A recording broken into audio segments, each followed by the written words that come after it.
It was really quite a collaborative effort. We started with the original idea, which was, let's take a city that a player can control and use as a weapon or a tool. And out of that, we started saying, well, what does that mean? And it very quickly sort of centered on, the phone and just the amount of secrets and privacy that goes on behind those phones. The secrets that we hold, the secrets that other people can use against other people, and the power that can come with that. What would you do with technology?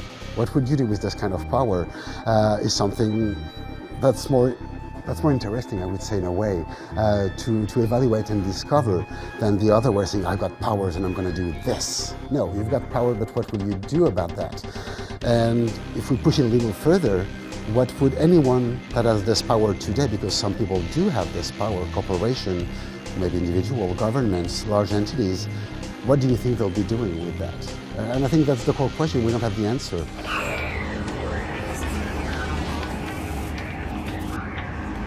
And so that sort of started becoming an idea around our story, and that's very much what Aiden Pearce is trying to figure out. He's been pulled into this situation where he's trying to protect his family, but at the same time, he's starting to realize, whoever the people are who've been threatening his family, there's something bigger going on. There's a lot of secrets that are being held and they're being used as a commodity. So we built an Aiden that is, it's been who's grown up with that skills of understanding computer. He used the skill, started to do some scams, he understood people as much as he could understand computers.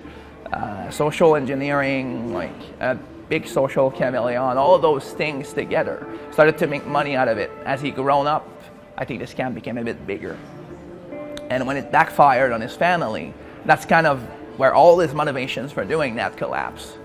So it kind of broke him, changed him. He's a guy who's very much kind of like a lone wolf in a way. He works for himself, and that gets him into trouble.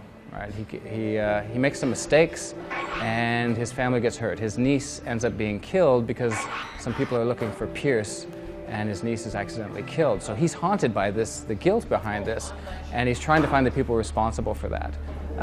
It's not going to go exactly as he planned, but as the player grows with Aiden, it's pretty much a journey to try and guess this very human character who has his own set of skills and try to go along with him so that they can judge themselves what they think about his evolution at the end of the game, because clearly he's going to evolve in a certain direction. I think what makes Aiden what he is also is this access to the phones of people, discussions, profiling as we call them. What would you do?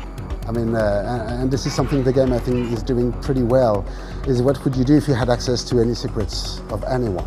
Especially for someone that has been living on the networks, where everything is a little dehumanized because this is data, and even if you have people, this is only data.